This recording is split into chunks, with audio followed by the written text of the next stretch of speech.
सो निर्भय सृष्टिकर्ता वाल्मीकि दयावान की जय।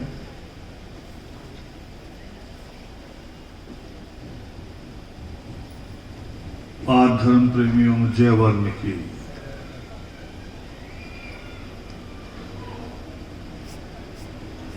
पंजाब के इस राहों शहर में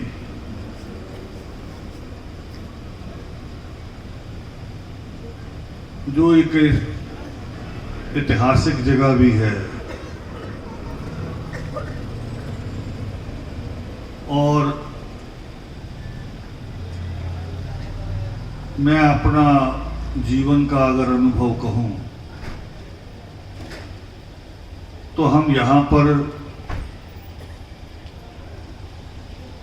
कुछ 30 साल पहले आते रहे,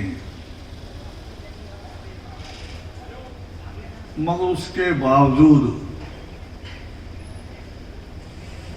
देख क्या रहे, देखने को यह मिल रहा है कि हमने सृष्टिकर्ता वाल्मीकि दयावान जी के पावन जयकारे के साथ बात की, शुरुआत की, मगर नीचे से आपके मुख से उसका जवाब नहीं निकला। शोभा यात्रा भी होती है यहां इसी शहर में, वाल्मीकि नाम पे लड़ते भी होंगे बहुत। बाजार में कोई पूछ ले, ऑफिस में, स्कूल में, कहीं कोई पूछ ले कि तुम कौन, सबसे पहले कहेंगे जी वाल्मीकि। नाम भूल जाएंगे अपना, नाम बाद में, पहले उस परम पिता परमात्मा का नाम सृष्टिकर्ता वाल्मीकि दयावान का। ये बताते हैं आप जब मतलब पड़ जाता है, भीड़ पड़ जाए, लड़ाई हो जाए, मुश्किल आ जाए, फिर वाल्मीकि शक्ति अमर।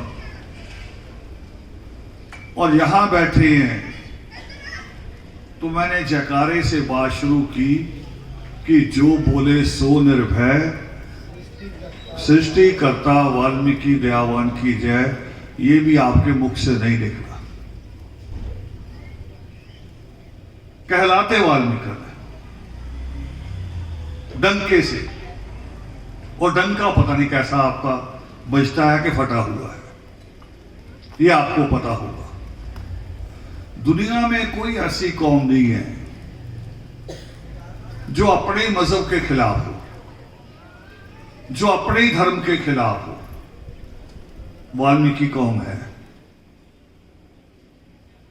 वाल्मीकि कौम है। उसकी मिसाल दे देता हूं। कभी आप बच्चे की शादी करते हैं, बहू आती है घर, 2-3 साल बाद या बहू के यहां बच्चा पैदा हो गया, कोई भी अफसर हो आपका, या आपने घर बनाया, कमरा बनाया, ईमानदारी से सोचो, ईमानदारी से। वैसे तो आपके घरों के बाहर जो प्लेटें लगी होती है चीनी की, वही बता देंगी आपका ईमान। ईमानदारी से सोचो, कभी दिमाग में आया कि वाल्मीकि प्रगट दिवस कराना है? ना। पीर ने कहा याद आया होगा, बालकनाथ, कोई देवी, कोई पीर। और क्यों आए वो याद? वो भी धर्म से नहीं आए, उनसे आपको प्रेम नहीं है, उनसे भी उनका खौफ है, डर है कि कहीं बना हुआ मकान गिरा ना जाए। जबकि वो म्युनिसिपल कमेटी के ईओ नहीं हैं जो गिरा जाएंगे। बहू को कुछ ना हो जाए, नई बहू को, बच्चे को कुछ ना हो जाए, और इसमें मैं बड़ी अद्भुत बात देख रहा हूं, बहू को कुछ ना हो जाए या बच्चे को कुछ ना हो जाए। मैंने अभी सहारनपुर में भी की ये बात, पिछले पर इसी प्रचेतावार को हम सहारनपुर में थे। मैंने वहां भी कहा कि एक चीज मैं बचपन से देख रहा हूं अपनी दादी के समय से, कि दादी बीमार हो जाए, दादी राहों की हो या लुधियाना की, जलंधर की हो या अमृतसर की, कहीं की भी हो, दादी के घुटनों में दर्द हो, कमर में दर्द हो, तो सीधी डॉक्टर के पास जाएगी कि जी ये दर्द है, सुबह उठ नहीं पाती, और अपने आप ही बता देंगी डॉक्टर को भी। डॉक्टर ने पता नहीं कौन सी दवाई देनी है, कहेंगे या तो टीका लगा दो वो, या लंबे लंबे कैप्सूल दे दो, अपने आप ही तय डॉक्टर ने करना है। बता देती हमारी दादी जो स्कूल कभी नहीं गई। अभी तो और भयंकर बात बता रहा हूं बेटे, ये सोचना है। और क्यों कह रहा हूं? क्योंकि आप मेरा खून है, मेरा ही हिस्सा है आप। और उसके बाद दादी क्या करती है? अगर अपनी बीमारी के लिए डॉक्टर के पास, और बच्चा बीमार हो जाए या नई बहू को कुछ हो जाए, तो बाबा बुला लेगी। करती कि नहीं करती? कई सियाने के पास ले चलो। यहां गांव गांव सियाने बहुत है, मजारे बहुत है। वो सियाना पता कौन है? ये नहीं कि BA MA पढ़ा हुआ है, इसलिए सियाना नहीं है। जो आपको बेवकूफ बना दे वो सियाना। और बड़ा आसान सा तरीका बहुत बेवकूफ बनने का भी, कोई मुश्किल नहीं है, बड़ा आसान सा तरीका है। मैं तो लोगों के घरों में देखा, अपने घर भी देखा, कभी देवी का, कभी दिवाली का, वो गोहे के पाथियों की आग लगा के रखी जाती है। अब आपके घरों में फर्श लग गए हैं, संगे मरमर लग गया है, वो ठंडा बहुत होता है, और दिवाली के दिनों में ज्यादा ठंडा होता है। उस पे जब रखते हैं पाथी की आग, तो थोड़ी सी ठंडी तो वही कर देता है, बाकी ठंडी हो जाती बच्चों को इकट्ठा करने में, कि सब परिवार आ जाए, फिर घी डाले, जोत आएगी। वो बुलाते बुलाते वो ठंडा हो जाता है। और जब घी डालते हैं तो आग आती नहीं, आपने भी देखा होगा बहुत बार। घी डालते हैं वो और सुस्त हो जाती है। हमारे सामने ही, आपके सामने 20 बार हुआ होगा, मगर हिम्मत नहीं है कहने की, कहने की हिम्मत नहीं है। अब हिम्मत पे कहानी कह के आगे आऊंगा। एक सियाने जैसे लोग थे, जिनको ऐसे आप सियाना कहते हैं, वो थोड़े ज्यादा सियाने थे। वो ज्यादा सियाने थे तो उन्होंने क्या किया कि राजा के पास पहुंच गए। सियाने कौन? जो मूर्ख बना रहे दूसरे को। राजा के पास पहुंच गए और राजा ने पूछा भी क्यों आए हो? वो कह रहे जी हम एक ऐसा कपड़ा लाए हैं कि जब आप उस कपड़े की पोशाक पहनोगे,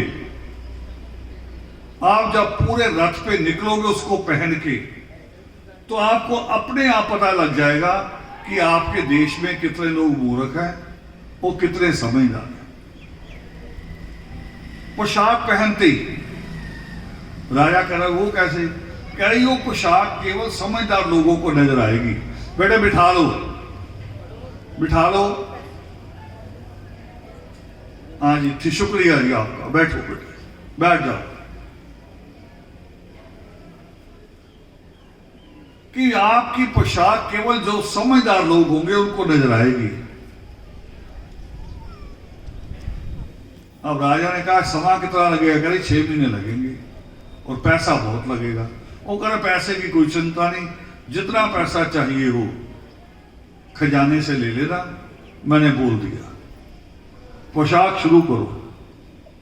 2-3 बार मंत्री भेजे, भी जाओ भी देख के आओ पोशाक कैसी बन रही। मंत्रियों ने आका ही बहुत जोरों से काम चल रहा है। बताओ, एक पोशाक बननी है, आप कोट बनवाते हो कितना समय लगता है? अगर सच में समा हो दर्जी के पास तो 2 दिन में कोट पैंट तैयार हो जाता है, अगर समय हो। और वहां तो एक ही पोशाक तैयार करनी थी, मगर 6 महीने का समय, पैसा दिए जा रहे। लास्ट अंतिम समय आ गया, 6 महीने पूरे हो गए। राजा ने कहा मंत्रियों से भी रथ तैयार करो और सब जगह घूमेगी यात्रा। मैंने अब पूरे अपने राज में देख लेना है कितने लोग बेवकूफ हैं और कितने समझदार हैं। ये मैं बच्चों को डांटे जा रहा हूं, मगर ये सबसे ज्यादा ईमानदार होते हैं। इनके दिमाग में कोई पक्षपात नहीं है। हमें लग रहा है कि गंदा हाथ नहीं लगाना, मगर इनके दिमाग में गंदापन कुछ नहीं है। ये साफ सुथरे। पोशाक आई, राजा को कहा जी पहनो। राजा भी बाराने कपड़े उतार के खड़ा हो गया। वो कह रही बाजू इधर करो, जैसे कोट पहनाते हैं, ये लो जी पहना दिया। अब इधर वाली बाजू करो, ये भी हो गया। लाओ आपके को बटन भी लगा दिए। और राजा जी रथ पे चढ़ गए। मंत्री वाह वाह कर रहे हैं, वाह जी वाह, करे कैसी पोशाक बनी, वाह जी वाह, वाह जी वाह। मंत्रियों को देख के वो जो संतरी खड़े थे फौज के लोग, वो भी कहने लगे वाह जी वाह, वाह जी वाह। क्योंकि ये था कि पोशाक केवल समझदारों को दिखेगी, बेवकूफों को नहीं दिखाई देगी। बच्चे आ गए ऐसे, जैसे रथ बाहर निकला बच्चे दौड़ते हुए आ गए। वो कह रहे भी राजा तो नंगा है, ये तो नंगा है। असल में पोशाक कोई थी नहीं, उन्होंने बेवकूफ बनाना था, बेवकूफ बना के चले गए, पैसा ले गए। अब राजा ये कह नहीं सकता था कि मुझे पोशाक नजर नहीं आ रही, क्योंकि वो भी बेवकूफ सिद्ध हो जाता। धीरे धीरे सबने कहना शुरू किया भी पोशाक तो है ही नहीं है। हमारा धर्म भी ऐसा ही है। वो जो डरते हुए हम पूछते हैं ना जिनको, वो भी ऐसा ही कि पाथी की आग के ऊपर घी डाला, आग नहीं जली। और थोड़ी देर में फिर क्या करता सियाना, और जब घरों में करते, हमारी दादी करती है ऐसे, चिराग को उसके करीब कर देगी हमारे सामने ही। धोखा। देखो, आग के ऊपर घी डालना, ये तो बच्चे को भी पता, 5वीं क्लास वाले को, कि आग पे घी डालेंगे तो आग ऊपर को उठेगी। बस चढ़ते वक्त अगर आपके हाथ में पीपी हो ना कोई, तो कंडक्टर रोक देगा, बताओ इसमें क्या है, कोई जलने वाली चीज तो नहीं है, नहीं तो इंजन की साइड नहीं जाने देंगे आप। हमारे सामने चिराग आगे करेंगे, फिर आग लग जाती है। करे हो आगी देवी आ गई। भी लेट क्यों आई भाई, क्यों लेट आई? कहीं ट्रैफिक में फंसी थी, क्या कारण था? हम सोचते नहीं। ईश्वर ने दिमाग दिया है, समझ दी है, ये बुद्धि, हम इससे कभी भी काम नहीं लेते। घर जाते हो, अभी तो सर्दी, अच्छा मौसम आ गया। गर्मी में घर जाते हैं, जाते ही क्या करते हैं, पहले बटन ऑन कि पंखा चल जाए। शाम को घर जाओगे अभी भी, तब भी लाइट के लिए बटन चलाओगे कि लाइट ऑन, और नहीं जली तो क्या करोगे, फिर दूसरा बटन जलाते हैं, उसे दबाएंगे, दूसरे से नहीं जली, फिर तीसरा दबाएंगे, तीसरे से नहीं जली, चौथा दबाने के बाद फिर क्या होता है, फिर पड़ोसियों से पूछते हैं आपके घर लाइट है, वो कह रहे नहीं है, फिर समझ जाते पीछे से लाइट नहीं है। अब सोचो आपने कितने बटन दबाए, मैं दूसरे बटन कह रहा हूं देवी देवताओं के। कोई देवी देवता शायद ही छोड़ा हो आपने, शायद ही मेरी कौम ने, बाकी कौम नहीं ऐसा करती। उनका बड़ा लिमिटेड प्रोग्राम है। सरदार है तो वो जो सिख गुरुओं के दिन आएंगे वो वहीं जाएंगे। वो वीरवार वाली लाइन में नहीं खड़े होते। वीरवार वाली लाइन में अगर कोई सरदार खड़ा नजर आ गया तो दल सरदार ही होगा, दूसरा नहीं होगा। अब किया है आपने सब कुछ, मैं बुरा नहीं कह रहा हूं देवी देवताओं को, मगर आपसे ये कहने लगा हूं कि सोचो भी आपने चिरागों में तेल डाला किस कमाई से? सबसे मेहनत की कमाई से, सबसे ज्यादा। बेटा नीचे खड़े होकर कर लेना, हाथ घुमाओ। सबसे मेहनत की कमाई से। दुनिया में एक कमाई तो कहते हैं मजदूर की कमाई पसीने की, मेरी कौम की कमाई तो खून की भी है, खून की कमाई भी है। बताओ, मेरी कौम का बच्चा कई बार सीवर में जिंदा उतरता है, जिंदा आता है बाहर वापस, कई बार होता कि नहीं होता। और बाकी भी, चलो दूसरे सफाई कर्मचारी भी, सबसे ज्यादा बीमारियां लगती है कि नहीं लगती? तो खाली पसीने की कमाई थोड़ी है, खून की कमाई भी है। और वो कमाई जो खून की भी है वो तो सबसे बढ़िया कमाई होनी चाहिए। गुरु नानक देव जी ने कहा था ना, जब भाई लालू ते भाई माई भागो ने बुलाया सी तो गुरु नानक देव जी ने किसके घर जाना पसंद किया था?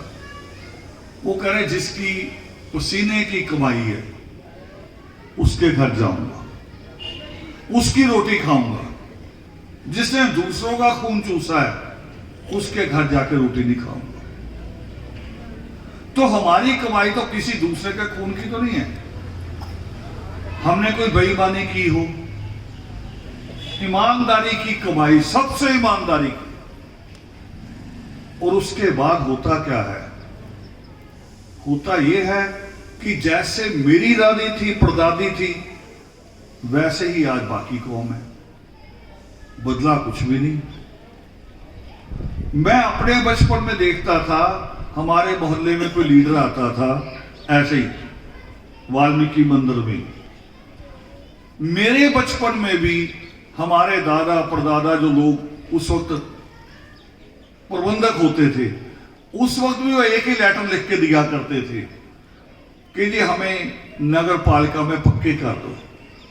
मेरे बचपन में, और आज मेरी 62 साल की उम्र होगी, 62 ईयर, और आज भी यहां भी कोई प्रोग्राम हो, मंत्री आ जाए, बताओ यही लिख के देते हो कि नहीं कि बदला आपका एजेंडा? आज भी यही दे रहे लिख के, हमें पक्के कर दो जी।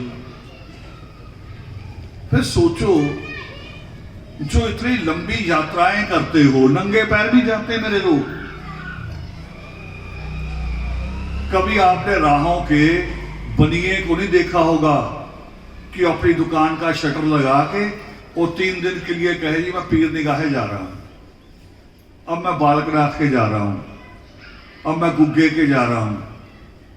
कभी किसी बनिए का शटर देखा बंद भी, ये दुकान 3 दिन के लिए बंद रहेगी, हम वैष्णो देवी जा रहे हैं? कभी ये पढ़ा आज तक? वो तो पता क्या करते हैं, आप जैसे मूर्ख जा रहे होते हैं लाल चुन्नी बांध के, 2 रुपए या 5 रुपए सड़े से जो पड़े होते गले में, कह रहे मेरे भी ले जाना। यही करते हैं ना। वो कहते कि रुक जा, मैं भी आ रहा हूं चप्पल उतार के तेरे साथ। बनिए की तो मां मर जाए ना तो भी 2 घंटे दुकान बंद करता है, 2 घंटे बाद फिर आ जाता है। और हम तो शादियों में, मरने पे तो करते ही हैं, शादियों में भी 10-10 दिन काम छोड़ देते हैं, 10 दिन पहले ही, 10 दिन पहले काम छोड़ देंगे और डीजे लगा देंगे दरवाजे के बाहर, पड़ोसियों की तरफ मुंह करके मोहल्ले को सुनाएंगे। सुनाते नहीं है असल में, वो कहते हैं कि हम अपने नालायक बच्चों की शादी करने जा रहे हैं बिना पढ़े लिखे की। तुम्हारे भी पढ़ लिख ना जाए, डीजे बजाएंगे। याद कर लो, ये तो ज्यादा शादियां किन दिनों में होती, जब जिन दिनों बच्चों के पेपर होते। बताओ होती कि नहीं होती उन्हीं दिनों? और क्यों होती हैं? होती नहीं है, आप अपने दिमाग से काम नहीं लेते इसलिए होती है। बच्चा पैदा किसने किया? आपने। पाला किसने? आपने। पैसा किसने खर्च किया? आपने। और शादी का पूछने जाएंगे पंडित को कि जी इसकी शादी कब करनी है। पंडित को पूछने जाएंगे, उसका नाम भी पंडित को पूछने जाएंगे। अब ये बात मैंने आज आपको कहां से समझानी है? यहां से, सृष्टिकर्ता वाल्मीकि दयावान से। जब भारद्वाज सृष्टिकर्ता वाल्मीकि दयावान के चरणों में पहुंचा, कौन था भारद्वाज? ब्रह्मा का पोता। वो ब्रह्मा जिसको आप टीवी में देखते होंगे कि किसी को भी वरदान चाहिए हो, लक्ष्मण को, राम को, अर्जुन को, किसी को भी वरदान चाहिए हो, सारे लोग वरदान मांगने कहां जाते थे? ब्रह्मा के पास, कि ब्रह्मा वरदान देगा। अब आपका दिमाग और खोल रहा हूं, क्योंकि दिमाग आपने बिल्कुल पैक रखा हुआ है। अगर कहीं दिमाग बिकने शुरू हो जाए ना, किडनी की तरह, जैसे किडनी बिकती है, मेरी कौम का दिमाग सबसे महंगा बिकेगा। क्यों? क्योंकि यूज ही नहीं किया, एकदम फ्रेश पड़ा है, कहीं भी यूज नहीं किया। साबित कर दूंगा मां भी। मुझे एक फोन आ गया बच्चियों का, 2 बेटियों का। सुबह 6:30 बजे। इतनी जल्दी किसी का फोन आ जाए तो थोड़ी सी चिंता भी हो जाती, पता नहीं क्या हुआ। आगे उनकी मां नहीं तो ज्यादा चिंता थी, और जब फोन उठाया तो सच में घबराई हुई। मैंने कहा भी क्या हुआ? कह रही थी हम सुबह उठे थे, कमरे की सफाई की, फिर बरामदे में सफाई की, आंगन साफ किया, और जैसे ही बाहर का दरवाजा खोला सफाई के लिए, इतना सारा संदूर पड़ा था। तो मैंने कहा फिर क्या हुआ? नाजी संदूर पड़ा, उसका क्या करें? मैंने कहा पानी मारो बाल्टी भर के, खत्म। नहीं, हमें कुछ और बताओ, कोई पाठ करें, कोई मंत्र पढ़ें। ये तो अच्छा भी भाई नहीं उठे, वो तो उठते ही बाहर आते हैं, क्योंकि हमारे भाई आवारा ही होते हैं, सीधे उठते ही बाहर आते हैं, घर में तो रहते ही नहीं। मैं भाई आते तो क्या होता, वो टच कर देते, तो टच करने से पता आपको क्या हो सकता है? आदमी मर सकता है। वो लड़की है मुझे बता रही। मैं कहा संदूर से टच हो जाए तो आदमी मर सकता है? कह जी बिल्कुल मर सकता है। मैंने कहा आपसे सुना मैंने पहली बार। तुम्हारे तो यहां संदूर रोज भरा होता है, सुबह उठते ही संदूर भर देती है, शाम को आदमी शराब पी के आ जाता है, तुम डर जाती हो। अगर संदूर टच करने से आदमी मर सकता है तो आदमी को क्या भी दूर ही खड़ा नहीं, टच कर दूंगी। अब देखो दिमाग है आपके पास कि नहीं है? दिमाग की बात बताइए। अभी देखो वही संदूर आपके घर पे कोई फेंक जाए, दरवाजे पे, आपके दरवाजे के बाहर, गालियां देंगे एक दूसरे को। और कई बार तो फेंकने वाला शरारती होता है, वो करा फेंक दो, आपस में लड़ेंगे, फेंक के निकल जाओ, चलो इनकी लड़ाई देखेंगे, और आप करते हो वो। हम यहां थे, बात कर रहे थे परमात्मा की, कि भारद्वाज ब्रह्मा का पोता, उसने अपने दादा से कहा आपके बच्चे कह सकते हैं, सवाल करते हैं ना बच्चे, बहुत सारे सवाल करते हैं, ये क्यों, ये क्यों। कुछ चीजों के जवाब हमारे पास होते हैं, कुछ के नहीं भी होते। उसने सवाल किया अपने दादा से कि आप सारी दुनिया को वरदान बांटते हो, मुझे भी आज एक वरदान चाहिए। ब्रह्मा ने कहा भी क्या? वो कह रहा मुझे ऐसा वरदान चाहिए कि जिसका कुछ उलट ना हो। ब्रह्मा क्या देता था वरदान सारी दुनिया को? देखो, ये भी आपने नोट नहीं किया होगा कभी। वो सारी दुनिया को जो भी वरदान देता था, शस्त्र का देता था, हथियार का। किसी को बड़ा हथियार, किसी को छोटा हथियार। उसको वो कहते थे नागस्त्र, ब्रह्मस्त्र, यही शब्द थे ना उसमें। हुआ तो हथियार ही। मगर भारद्वाज ने क्या मांगा? वो कह रहा मुझे वो चाहिए जिसका कुछ उलट ना हो, एक। और दूसरा, जिसको प्राप्त करने के बाद आदमी की दूसरी इच्छा ना हो, बस इच्छा खत्म ही हो जाए वहां। उसको कहते हैं मोक्ष। मोक्ष का अर्थ यही होता है जहां जाके आपका मोह खत्म हो जाए। ब्रह्मा ने कहा ये तो मुझे समझ में आ गया भी तुम्हें इच्छा क्या हुई है। जैसे हमारा बच्चा कहे कि मेरा सिर घूम रहा है या पेट में दर्द है, तो हमें पता चलता है भी इसको दवाई चाहिए। मगर दवाई हम दे सकते हैं? दवाई देगा कौन? कौन देता दवाई? डॉक्टर। दवाई तो डॉक्टर ही दे सकता है ना। और यही बात ब्रह्मा ने कही। ब्रह्मा ने कहा कि मुझे ये तो पता लग गया भी तुम्हें क्या चाहिए, तुम्हें मोक्ष की इच्छा हुई है, मगर मोक्ष मैं नहीं दे सकता। मोक्ष केवल, अब देखो कितनी बड़ी बात ब्रह्मा कह रहा है और इस बात को आप मानते नहीं। ब्रह्मा कह रहा है कि मोक्ष केवल सृष्टिकर्ता वाल्मीकि दयावान दे सकते और दूसरा नहीं कोई दे सकता।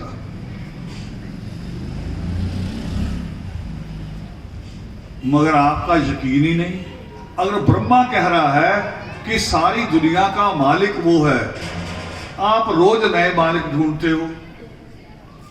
खुश रहो बेटे, खुश रहो। आप रोज नए नए मालिक ढूंढते हो, आपको उस मालिक पे यकीन ही नहीं जो सच में मालिक है सबका। आप दूसरी दूसरी जगह जा रहे हैं। और हुआ क्या फिर? भारद्वाज ने जब अपने मन के सवाल, अपनी मन की इच्छाएं उस सृष्टिकर्ता वाल्मीकि दयावान के आगे रखनी शुरू की,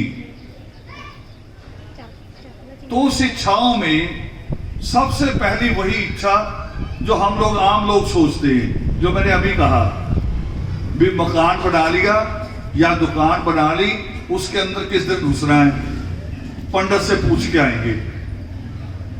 भारद्वाज का ही पहला सवाल यही करा, जी मैंने आपसे ज्ञान लेना है, पहले ये बताओ भी सर्वोत्तम दिन कौन सा है, उस दिन शुरू करूंगा। ज्ञान लेने आया हूं आपसे, मगर ज्ञान किस दिन लेना शुरू करूं वो अच्छा दिन बता दो। पूछा क्या? नित्रे में पढ़ते हैं हम एक बात, भारद्वाज ने क्या पूछा कि सर्वोत्तम दिन, और परमेश्वर ने जवाब क्या दिया? वो करे आज। परमेश्वर ने ये नहीं कहा कि रुक जा पूर्णमासी को आने दे, रुक जा मत्स्या आएगी, ये नहीं कहा। मैं तो आपको और बड़ी बात सिखाऊंगा आज। अब तो मोबाइल है ना आपके पास बड़े बड़े ऐसे, और जो भी डेट भरो उसका दिन महीना सब निकल आएगा। आप इसमें भरना 15 अगस्त 1947। क्या हुआ था 15 अगस्त 1947 को? बताओ क्या हुआ था उस दिन? क्या हुआ? देश आजाद हुआ था। थोड़ा जोर से बोल दो, डरते क्यों हो? देश आजाद हुआ था। अब आप अपने मोबाइल में भरना 15 अगस्त 1947, और जब निकल आए तो फिर ये देखना पूर्णमासी थी कि नहीं थी। बिना पूर्णमासी के देश आजाद हो गया। उस दिन कोई पूर्णमासी नहीं थी। एक और डेट, एक जिस दिन हमें आजादी दिलाने वाला पैदा हुआ, 14 अप्रैल 1891। 14 अप्रैल 1891 जिस दिन बाबा साहब भीमराव अंबेडकर वो पैदा हुए, वो डेट भी भर लेना। देखना उस दिन पूर्णमासी थी कि नहीं थी। और बाकी सारे देवी देवता पूर्णमासी को पैदा होते हैं, मगर किसी ने आपको आजादी दिलाई? पूर्णमासी वालों ने आपको आजादी दिलाई? जो बिना पूर्णमासी के पैदा हुआ उसने आपको आजादी दिला दी। यह भारद्वाज का पहला सवाल था। अभी तो दूसरा सवाल भी है। पंडित पहले दिन निकालता है कि जी फरवरी की इतनी तारीख को आपकी लड़की की या लड़के की शादी हो सकती है। पहले दिन निकालता है। फिर आप उससे पूछते हो जी वो जो लावा फेरे करने हैं, चक्कर में पड़ना जाओ, वो चक्कर में कब पड़ेंगे? वो समय भी, मुहूर्त, शुभ मुहूर्त भी पूछते हो ना। और जब भारद्वाज ने यह पूछा परमेश्वर से कि सबसे उपयुक्त समय मतलब जिसको आप कहते हो शुभ मुहूर्त, वो सृष्टिकर्ता वाल्मीकि दयावान ने क्या कहा? वो करे अभी जिस वक्त तुम्हारे मन में कुछ अच्छा करने का विचार आ जाए, जिस वक्त तुम्हारे मन में आलस छोड़ने को मन करे, आलस छोड़ के अब मैं मेहनत करने को तैयार हूं, वही सबसे अच्छा समय। मैं उन्हीं बेटियों के घर में एक बार रुका हुआ था और अचानक पूरा परिवार उठ गया इसलिए कि मैंने कोई छोटी लाइट जलाई, पूरी लाइट नहीं जलाई, मैंने छोटी लाइट जलाई और मैं अपनी नोटबुक पे कुछ लिख रहा था। पूरा परिवार उठ के बैठ गया घबरा के। करे क्या हुआ? मैं कहा आंख खुली, मुझे अभी एक अच्छा विचार मन में आया। मैंने आलस नहीं की कि रजाई नहीं छोड़ दी, सुबह तक भूल जाऊंगा। अच्छा बात था आपके लिए, माओ बहनों के लिए। दुनिया का बहुत बड़ा लीडर हुआ जिसने साउथ अफ्रीका को आजाद कराया। जानता कोई बच्चा उसका नाम? Nelson Mandela. नोबेल प्राइज भी मिला उसे। दक्षिण अफ्रीका को उसने आजाद कराया। मगर मेरे मन में आया कि वो आदमी 25 साल 27 साल जेल में रहा, तो उसने कैसे आजाद करा दिया? उसको तो शुरू में ही पुलिस ने पकड़ के जेल में डाल दिया। वो जेल में था, वो देश आजाद हो गया, उसने कैसे कराया? फिर दिमाग में आया भी उसकी जो पार्टी थी, उसकी पार्टी को उसकी पत्नी ने चलाया। रोज मोर्चे, रोज भूख हड़ताल, रोज बड़ी बड़ी रैलियां, सरकार को परेशान करके रखा। अंग्रेज सरकार थी वहां भी, इंग्लैंड वाली, आखिर में छोड़ के चले गए। तो फिर असल में किसने याद करवाया? नेल्सन मंडेला ने कि उसकी पत्नी ने? असली संघर्ष किसका है? पत्नी का हुआ ना। ये किसी ने नहीं लिखा, किसी किताब ने आज तक। मैंने रात को विचार आया, रात को अपनी नोटबुक पे लिखा। उसका नाम है विनी मंडेला। विनी मंडेला। और नेल्सन मंडेला ने तो और काम किया, बल्कि अजीब काम। जैसे जेल से छूट के आया, किसी ने शिकायत की कि जी विनी मंडेला ने ना पार्टी चलाते हुए ये गलती की, ये गलती की, ये गलती की। देखो जो काम करेगा गलती तो उसी से होगी ना। आप रोटी पकाती हो रोज, कभी कभी जल भी सकती है ना। उधर बच्चा रोया, आप उठाने चलेगी, रोटी जल सकती कि नहीं जल सकती? जो कोई काम करता है गलत भी उसी से होता है, ठीक भी उसी से होता है, और जो कुछ नहीं करता वो कुछ ही नहीं करता। नेल्सन मंडेला ने आते उसे पार्टी से निकाल दिया। देखो लोगों से सुन के कि इसने ये गलती की, ये गलती भी, जिसने 27 साल बिना पति के बच्चों को भी पाला, पार्टी भी चलाई और देश आजाद करा दिया अंग्रेजों से, उसे निकालना बनता था? नहीं बनता था। मगर दिमाग अगर चले तो समझ में आती है ये बात, अगर दिमाग बंद करके रखे तो समझ में नहीं आता। तो देश आजाद हुआ, बाबा साहब अम्बेडकर का जन्मदिन हुआ, और उसके बाद एक और डेट आती है जिस दिन हमारी आजादी आई। जिस दिन हमारी आजादी आई, हमारी आजादी किस दिन आई?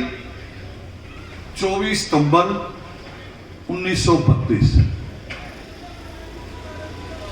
क्या था उस दिन?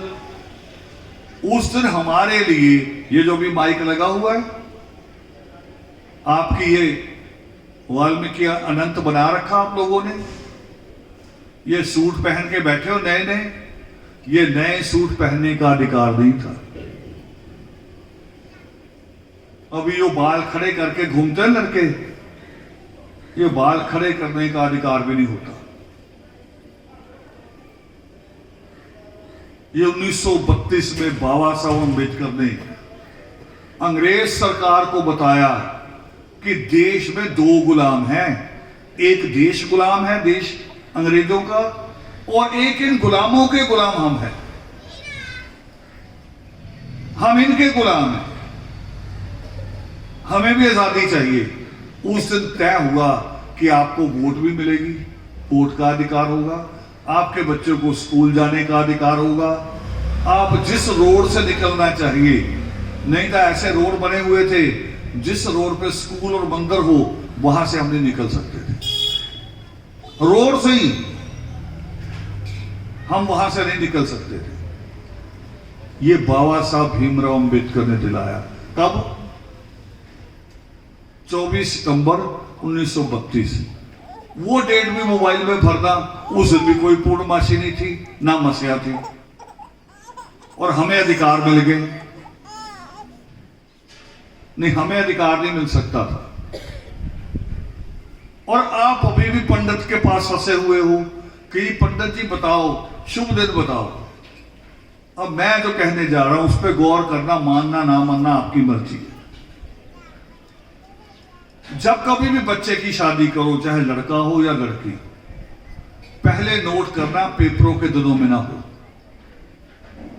पहले पेपर देखने बच्चों के, पेपर, बच्चों के पेपर अगर आपने नहीं देखे तो फिर आपकी लड़की हो या आपका लड़का हो, उनको सुख नहीं मिलेगा, सुख नहीं मिलेगा। जलंधर के एक गांव में हम लोग चले गए, और कई गांव में घर बड़े बड़े होते, ऐसे बड़े बड़े, एक घर में बैठे थे ऐसे। मैंने अपनी बात जो करनी थी कर ली, आदमी उठ के चले गए। मुझे वो कह रही थी आप चाय पी के जाओगे, मैं कहा ठीक है। कुछ औरतें बैठी थी, मैंने अचानक ही पूछ लिया, मैंने कहा मैं जो बात करता हूं आपके समझ भी पड़ती है कि नहीं, कि मैं ऐसे ही फालतू बोलता रहता हूं? फालतू बोलना भी गलत है। अगर सामने वाले को समझ ही ना आए, एक और गुस्से में बोली, वो कह रही समझ तो सारी बातें पड़ती हैं, पर आप वो ना बात किया करो जो आप बच्चों को भड़का के चले जाते हो।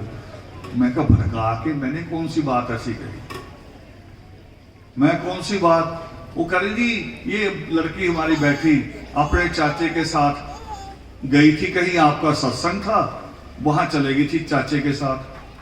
आपने पता नहीं क्या कहा, इसने तो घर आके रोटी रोटी छोड़ दी। मैं कहा क्यों? बोली कह रही मुझे आगे पढ़ाओ। फिर क्या हुआ? मैंने कहा करे फिर हमने +2 करा दिया। तो मैंने कहा अच्छा हुआ इसमें कि बुरा हुआ? करे ना जी बहुत बुरा हुआ। मैं कहा लड़की ने +2 कर लिया, बुरा कैसे हुआ? करे नहीं अब ये कह दिया मैं नर्सिंग करूंगी, नर्स बनूंगी। तो मैं कहा उसमें बुरा क्या होने वाला वो बताओ। चलो नर्स वाला छोड़ देते हैं, कोई दूसरा कोर्स कर लेंगे। अब बुरा बताओ क्या होने वाला? कह रहे जी आपको पता है उसमें 50,000 रुपया लगेगा। थोड़ी पुरानी बात बता रहा हूं। और पंजाब के जो प्राइवेट कॉलेजेस हैं, पंजाब की जो प्राइवेट कॉलेजेस हैं, आज भी उसमें 75,000 रुपया फीस है, ज्यादा से ज्यादा नर्सिंग की पूरे साल की। उसी में हॉस्टल, उसी में खाना, सारा मिला के बढ़ाई 75,000 कह रहे जी आप तो ये भड़का के जाते हो बच्चों को। मैंने फिर सिंपल बात पूछी, आप माओ से भी पूछ रहा हूं। यहां की भी एक बेटी है, बहुत लगाव करती थी हमसे, मगर उसको वो फल नहीं मिल रहा कभी मैंने देखा। वो फल ना मिलने का कारण ढूंढ रहा हूं। जब आपकी बेटी 8-10 साल की होती है, सारी माओ की, और वाल्मीकि समाज की नहीं, किसी समाज की भी मां हो, पढ़ी लिखी हो चाहे अनपढ़ हो, जैसे उसकी बेटी 8-10 साल की होती है, वो चोरी छिपे कमेटियां डाल के पैसे जोड़ के एक एक जेवर बनाना शुरू करती है। बताओ करती कि नहीं करती? शादी को भी 10 साल पड़े हैं, बना लेती हैं कि नहीं बना लेती हैं? 1-2 साल में एक जेवर, 2 साल बाद फिर एक जेवर। शादी के होते वक्त 3-4 चीजें मोटी मोटी बना लेती हैं और किसी को बताती नहीं, कभी पति को नहीं बताती, किसी को नहीं बताएंगे। ये तो उस दिन बताएंगे जिस दिन लड़की की शादी की डेट रखी जाती है ना, डेट जब रख दी जाती है और बाप ऐसे बैठा होता है, दादा भी ऐसे ही बैठा होता है, फिर उस दिन पति को बुलाएंगे चुप से कि सुनो एक मिनट बात सुनो। फिर दिखाएंगे ये देखो कि मैंने इतनी तैयारी तो कर ली, आप घबराओ नहीं, बाकी इंतजाम करो। ये करते हो कि नहीं करते हो? बताओ करते हो कि नहीं? हाँ तो बोल दो, मैं नहीं मांग रहा, मांगूंगा नहीं अब आपसे। बताओ करते हो कि नहीं करते हो? और दूसरी बात भी बता दो, फिर वो सारा जेवर आपका जो उस लड़की के नाना मामा लेके आए वो भी, जो दादा ने दिया वो भी, दादी ने दिया वो भी, सारा मिला के वो जेवर किसी लड़की के पास आज तक, किसी लड़की, आप अपना अपना जीवन बताना, 6 महीने भी बचा है? बताओ से हिलाओ, 6 महीने से ज्यादा बचा है? फिर फायदा क्या हुआ? बनाया कितने साल? 10-12 साल, 6 महीने में उड़ गया। अब उसी जेवर को आप अपने पास रखो और 2 तोले निकाल लो उसमें से, सिर्फ 2 तोले। आज कितने का है 1 तोला? 50,000। 2 तोले निकाल लो, कितने के हुए? 1 लाख के। लड़की के एडमिशन में कितने पैसे लगे? बताया था अभी मैंने, 75,000। बाकी कितना बचा? 25,000, है ना? 25,000 बच गया ना? उसमें से कुछ कपड़े ले लो लड़की को, कुछ रख लो, क्योंकि उसने आना जाना, आपने भी आना जाना है। अगले साल ही फीस देनी पड़ेगी। और सुन लो, अगले साल फीस आपको नहीं देनी, उसकी स्कॉलरशिप आएगी, इतनी ही, वो अपने आप जमा हो जाएगी। 4 साल लगातार आएगी, अपने आप जमा होती चली जाएगी। 75,000 आपने खर्चा एक बार।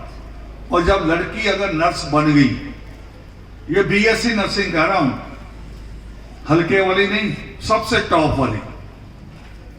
अगर लड़की बन गई और सरकारी नौकरी उसे मिली तो पता उसकी तनख्वाह कितनी होगी? 75,000 तो 1 साल का देना है ना। उसे 1 महीने की तनख्वाह होगी 80,000 रुपया, जो आज मिल रही है। 1 महीने की 80,000।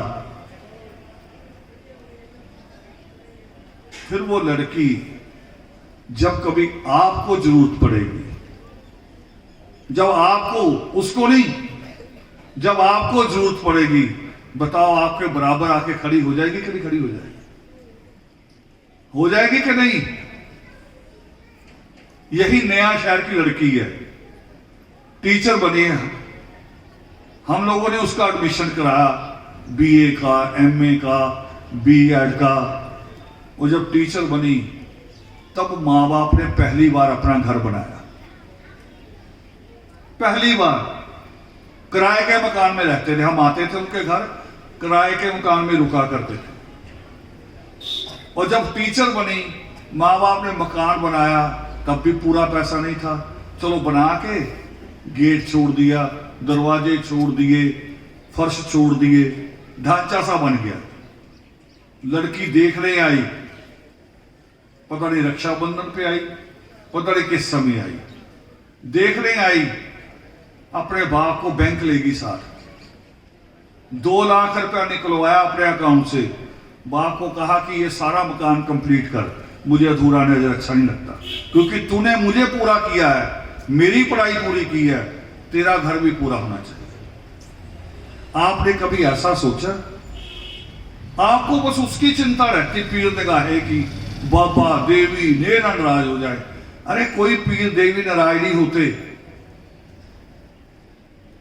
ये तो वहम है, होते ही नहीं हैं। क्यों नाराज होंगे आपसे? और आपने किसी का बिगाड़ा क्या, ये बताओ। पुलिस वाला होता ना, थाने वाला इंस्पेक्टर, शाम के समय वो भी पूछता है किस किस को पकड़ा। वो कह रहे जी एक रिक्शे वाला पकड़ लिया, एक मोटरसाइकिल मारा किसी ने, इसको पकड़ लिया, है ना, एक पड़ोसी आपस में लड़े, इनको पकड़ लिया। वो कह रहा यार छोड़ो, बेचारे गरीब लोग हैं। कब से बिठा रखा? करे दोपहर से। कह रहा बस बहुत हो गया, चलो अब चलो। थोड़ा डांट देता वो, ओए आगे से नहीं करना, चलो। फिर और पूछता और कौन है? कह रहे 420 वाले को पकड़ा, करे इसे नहीं छोड़ना, इसने बैंक लूटा, उसको नहीं छोड़ना। यानी बड़े बड़ों को रखता है वो, इसने कत्ल किया, इसको नहीं छोड़ना। होता है ना ये।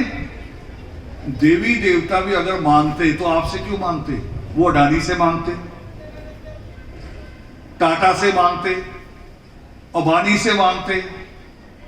आपने तो सुना नहीं होगा, मगर मैं बता रहा हूं आपको, मगर आपके उसमें है, यूट्यूब में अपना खोलोगे गूगल बाबा, उसमें सर्च करना, 1 करोड़ रुपए का बकरा भी होता है, 1 करोड़ का आप दे सकते हो। और बाबा ने अगर खाना ही है तो 1 करोड़ वाला खाए। मोदी 30,000 रुपए की 1 किलो जो मशरूम आती है वो खाता है, एक 30,000 रुपए वाली, 30,000 वाली मशरूम। और पीर ने अगर खाना तो महंगा वो खाएगा, आपके वाला क्यों खाएगा? आप इससे भी डर जाओगे, आप सारी उम्र डरे ही रहते हैं, आप इससे भी डर जाओगे। और लोग फिर क्या हमें डराते हैं, कह रहे आपके घर में बीमार इसलिए देवी नाराज है। मैंने तो कई बार खबरें पढ़ी है, लोग देवी के गए हैं, बस पलट गई।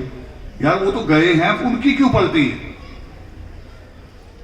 जो गए उनकी क्यों पलट गई?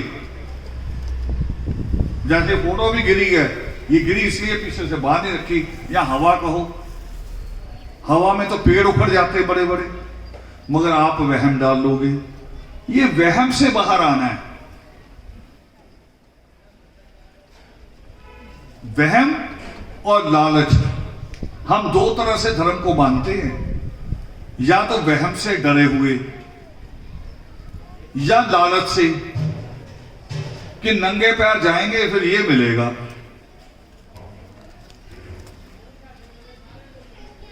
भाई नंगे पैर जाने से क्यों मिलेगा?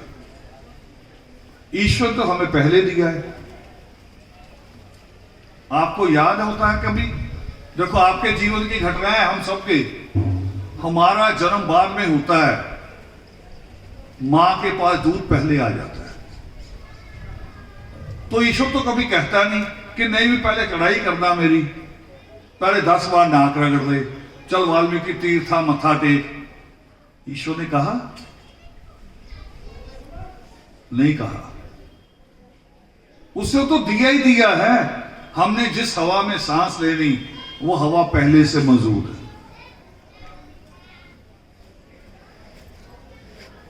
हम बहुत कमजोर हैं, और कमजोर इसलिए भी हैं, मैंने जिक्र किया कि मैं राहों में 30 साल पहले मेरा यहां आना जाना रहा, दूसरे मोहल्ले में।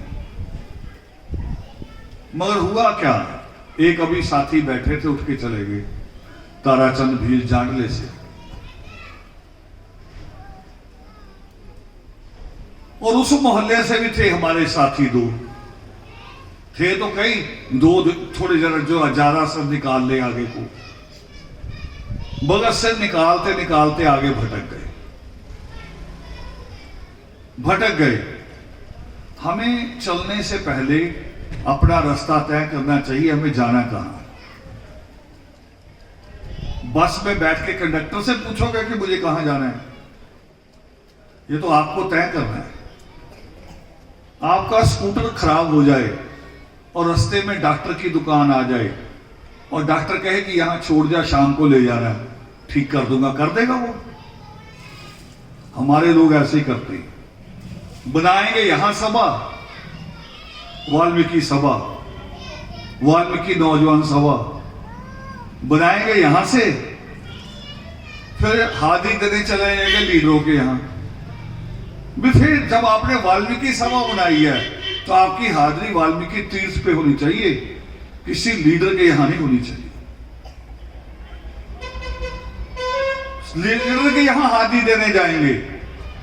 और वो जो दो तैयार हुए थे जिनको नित्यनेम भी सिखाया, नित्यनेम करते भी थे, बाद में जाके कभी लाखे के यहां हाजिरी देनी, कभी कैंट के यहां, फिर वहां हाजिरी देनी लग पड़े, और लास्ट में अकालियों के यहां पहुंच गए हाजिरी देते देते, और कुछ भी नहीं बने पूरा जीवन। यहां लोग सम्मान देते थे, उस सम्मान से ही भटक गए।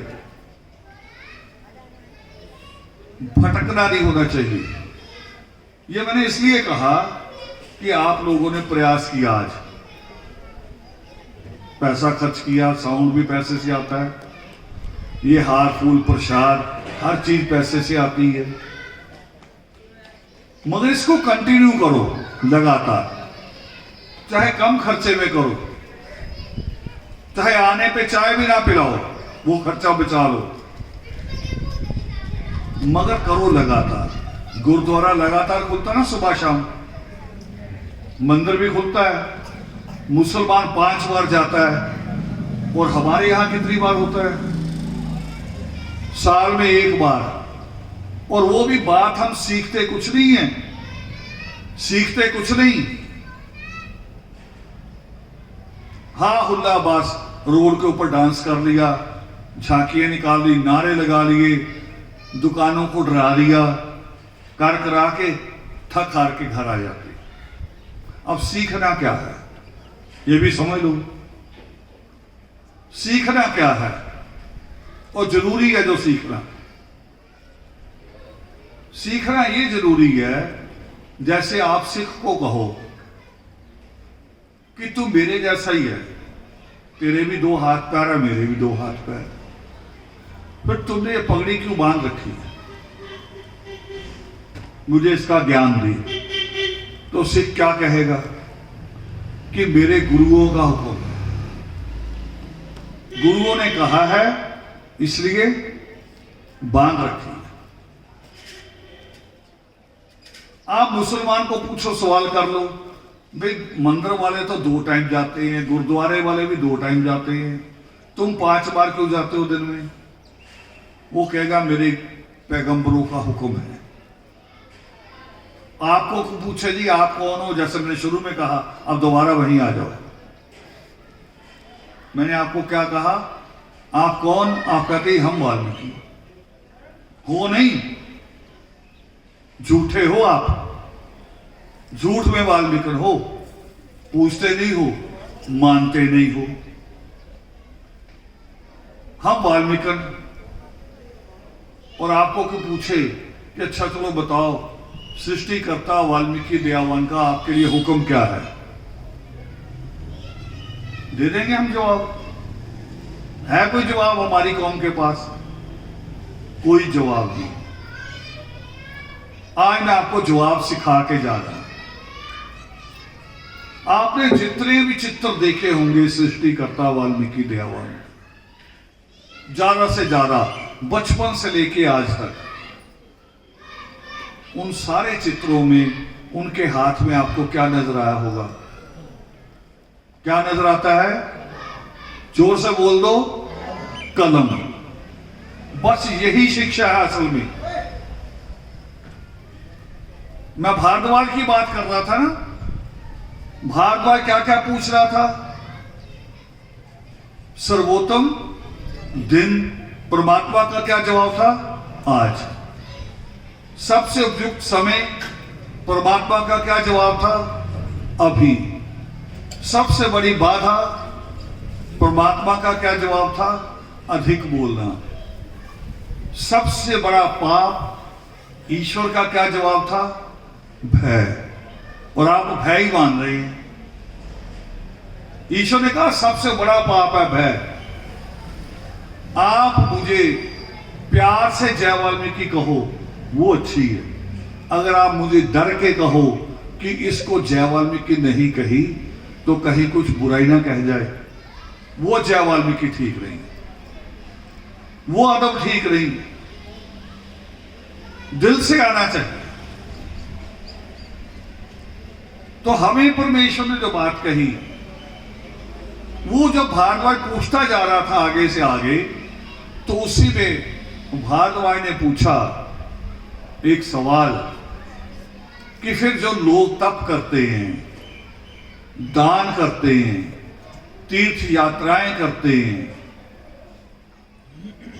क्योंकि तीर्थ यात्राओं का भी तो वो सिस्टम जुड़ा हुआ है ना कि पूर्णमासी को आना, मस्या वाले दिन आना, मत्था टेक जाना, वीरवार को आना, तेल चढ़ा जाना, मंगलवार को आना। ये दिन फिक्स है ना। परमात्मा ने तो दिन फिक्स सारे खत्म ही कर दिए। तब भारद्वाज ने पूछा फिर कि फिर ये तप, दान और तीर्थ क्या है? ईश्वर ने कहा ये भी कुछ नहीं है। हम तीर्थ किसे मानते हैं? हम तीर्थ मानते हैं जहां ईश्वर के चरणों का स्पर्श हो। यही मान रहे हैं ना। मगर ये बताओ भी राहों की ये जमीन फिर किसकी है? ये किसकी बनाई हुई है? ये धरती और आकाश किसके बनाए हुए हैं? चांद और तारे किसके बनाए हुए हैं? ये सारे उस ईश्वर के हैं या नहीं हैं? जब सारे उस ईश्वर के हैं तो राहों की ये जमीन भी हमारे लिए उतनी अच्छी है जितना तीर्थ है, अगर हम उसकी बात पे चलें, अगर हम उसकी बात पे चलें। अब इसको और समझ लो। एक अच्छा बच्चा उठता है सुबह 6 बजे, नहाता है, धोता है, तैयार होता है, जल्दी जल्दी किताबें उठाता है। मां कहती नाश्ता कर ले। कभी कभी क्या करता है, रोटी को लपेट के ऐसे खाता खाता भाग लेता है। होता कि नहीं होता? दूसरे कमरे में दादा दादी सो रहे हैं, वो जय वाल्मीकि करने भी भूल जाता है क्योंकि स्कूल से लेट हो रहा है। और एक बच्चा उठता है लेट, 10 बजे, 11 बजे, 10-11 बजे उठता है और उठते ही दादी के पास जाएगा सीधा।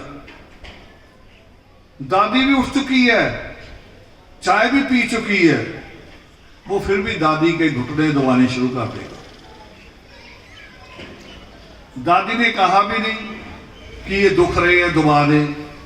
दादी चाय पी के गर्म होली ठीक हो गई, मगर उसने दबाए जाना और तब तक दबाना है जब तक कि वो दुखने ना लग पड़े जोर जोर से।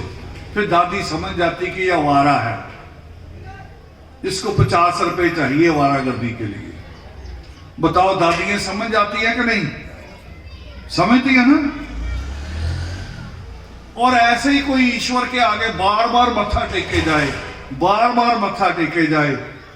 जब अनपढ़ दादी समझ सकती है कि ये नालायक है, ईश्वर नहीं समझ जाएगा कि नालायक है। मगर वो दादी की तरह 50 रुपए नहीं देगा। दादी तो दे देगी, वो नहीं देगा। उसने तो फैसला करना है कि ये ठीक है कि गलत है। दादी 50 रुपए दे के बताओ उसको सुधार रही है कि बिगाड़ रही है? वो 50 रुपए लेके आवारागर्दी करने निकलेगा कि पढ़ दें? बताओ, जवाब दो। क्या करने निकला है वो? आवारागर्दी। और जो बिना जय वाल्मीकि किए चला गया, वो कहां गया था? वो गया था स्कूल पढ़ने। तो आगे चल के दादी का नाम रोशन कौन करेगा? जो सुबह 7 बजे निकला था बिना जय वाल्मीकि किए, वो करेगा, या जो सुबह 10-11 बजे उठता है वो करेगा? कौन दादी का नाम रोशन करेगा? बताओ। दादी को पता है, दादी बोल रही है, देखो आगे बैठी, कि नालायक नहीं करेगा 10 बजे वाला, वो सुबह वाला करेगा, 7 बजे वाला। भाई यही बात आपको कहनी है। यही बात सृष्टिकर्ता वाल्मीकि दयावान ने कही। वो करे तप, दान और तीर्थ से भी तुम्हारी मुक्ति नहीं होगी, तुम नरक से बाहर नहीं आ सकते। फिर भारद्वाज ने पूछा भी कैसे आ सकते हैं? उन्होंने कहा कि ज्ञान से। ज्ञान से यानी शिक्षा से, पढ़ाई लिखाई से, इससे तुम बाहर आओगे, वैसे नहीं बाहर आ सकते। और हम जोर लगा रहे हैं आज पढ़ने लिखने पे। हाँ, छोटी छोटी क्लासों में लगा रहे हैं, 5वीं तक तो जा ही रहे हैं बच्चे सबके तैयार होके। जोर तो आगे लगाना है जहां लड़का ब्रेक लगाता है, और लड़की नहीं। लड़की ब्रेक नहीं लगाती, उसकी आप लगवाते हो कि बस वो पढ़ सकती है, लायक बन सकती है। मैंने अभी नए शहर की लड़की का नाम लिया ना, उनके 3 बच्चों में सबसे ज्यादा लड़की पढ़ी। लड़की पढ़ सकती है, उसकी ब्रेक आप लगवाते हो। लड़का पढ़ना नहीं चाहता, उसको मोटरसाइकिल ले देते हो कि ले और आवारागर्दी कर, 4 और को बिगाड़। दूसरे का भी बच्चा पढ़ने मत देना, क्योंकि पढ़ने वाला बच्चा सोचता है, इतना बड़ा बस्ता होता है ना उसका, वो पीछे लटका के बेचारा पैदल चला आ रहा है, गर्मी गर्मी हो रहा है, और आवारा उसके पास से मोटरसाइकिल लेके निकलता है, वो बाकी को बिगाड़ता है।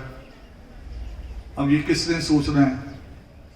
ये कांग्रेस, अकाली, आम आदमी पार्टी, उसने थोड़ी सोचना है, ये आपने सोचना है।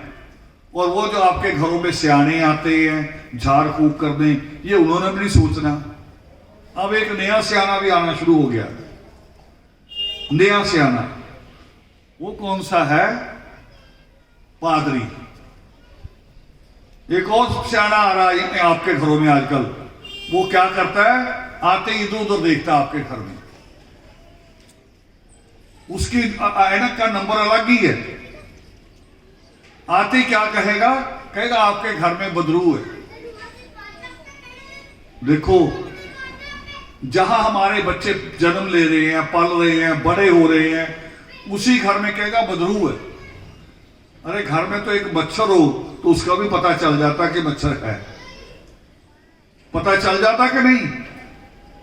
और आके आते ही आपको डराएगा कि बदरू, आपके घर में भूत है, आप डर जाते हो।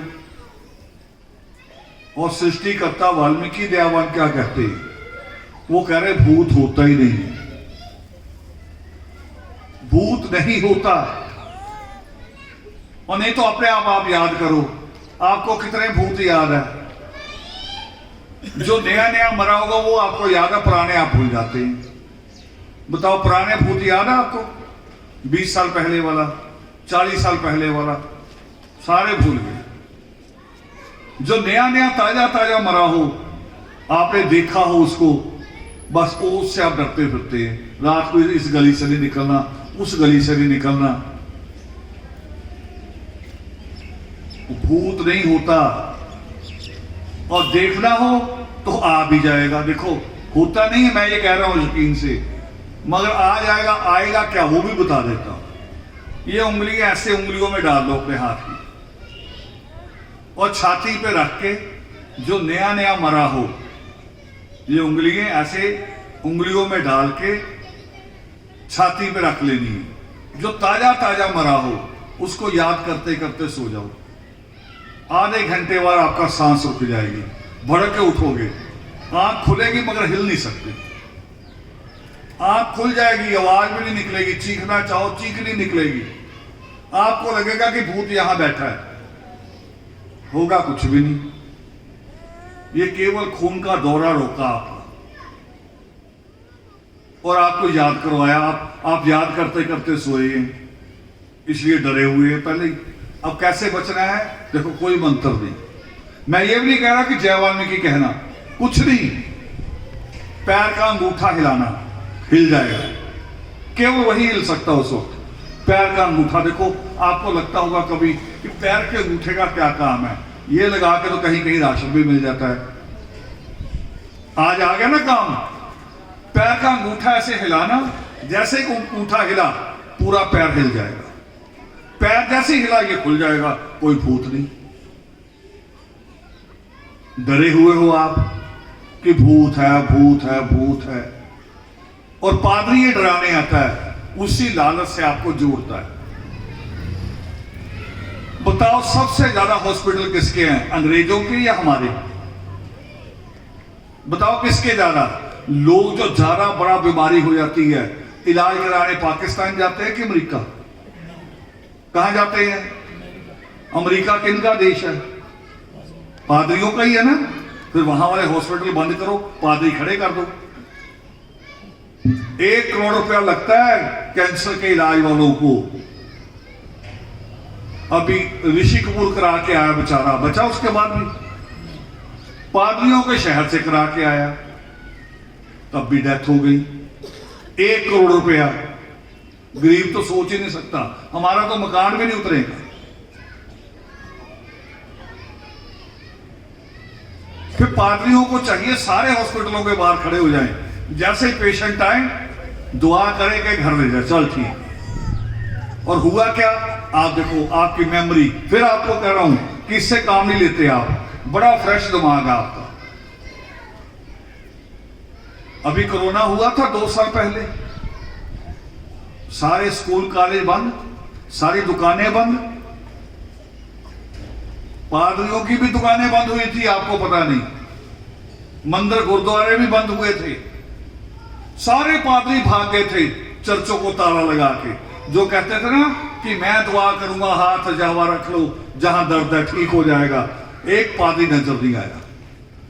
और सैकड़ों पादरी अमेरिका में, इंग्लैंड में, फ्रांस में कोरोना से मरे, सैकड़ों।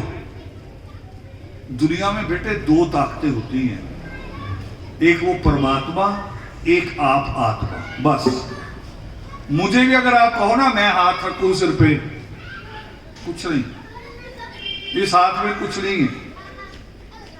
मुझे भी जो काम होगा तो डॉक्टर से दवाई लेनी पड़ेगी, मगर डॉक्टर के हाथ में कुछ है। क्यों? क्योंकि उसने 20 साल पढ़ाई की है। पुल बनाता है इंजीनियर, उसके हाथ में है क्योंकि उसने 20 साल पढ़ाई की है। हमारा पढ़ाई की तरफ ध्यान नहीं है, और खास तौर पे लड़कों का बिल्कुल नहीं है। लड़का करे पढ़े ना पढ़े, माएँ बड़ी खुश होती है आवारा घूमता देख के ना मोटरसाइकिल पे, 4 गुंडे उसके और यार होते हैं। करी ले, मेरे लड़के के तो यार ही बहुत है। थोड़ा दिन बाद पता चलता है जब थाने में पकड़े होते हैं सारे। वहां से लेने जाना पड़ता है। और फिर ये मोटरसाइकिल वाला टोल टप्पा कितने दिन का है? जब तक शादी ना हो जाए।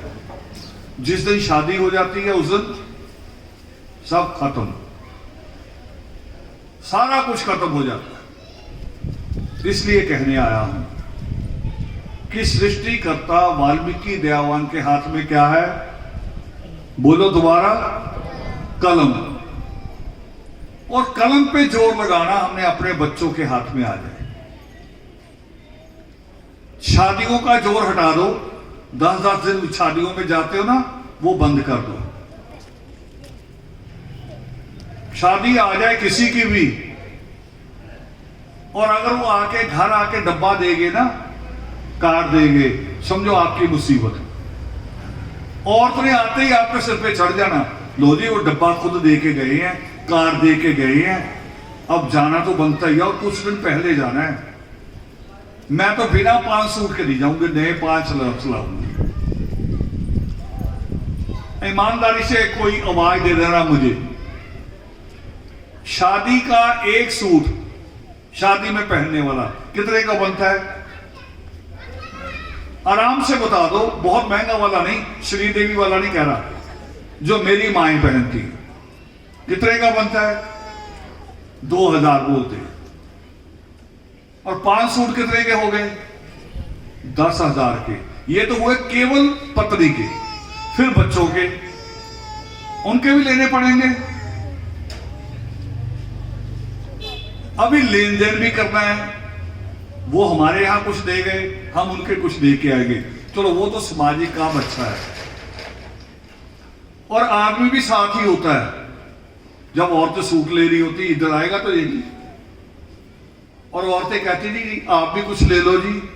वो कह रहे नहीं नहीं नहीं नहीं, मुझे नहीं चाहिए, मेरे पास कोट पैंट है, मैंने वही ड्राई क्लीन करा लेना है। वो औरतें बड़ा ही खुश होती हैं। ओ हो करी वाह, माँ को फोन करती है, तू तो हीरा ही ढूंढ लिया, बेचारे ने मुझे सारा ले लिया, अपने लिए कुछ भी नहीं लिया। मगर आपको पता नहीं इनका तरीका क्या है। इन्होंने अपने बटुए में 500-500 के नोट रखने होते लग। जब शादी में जाएंगे ना, साधु साधु बैठेंगे, साले बहनोई बैठेंगे, फिर ये बटुआ निकालते यूं, करे ये 500 या बोतल मेरी तरफ से करते हैं। आपका तो सूट वापस भी आ जाएंगे, इनकी खाली बोतल का क्या करोगे? आएगी काम। अब सोचना दोनों को है, मिलके दोनों को।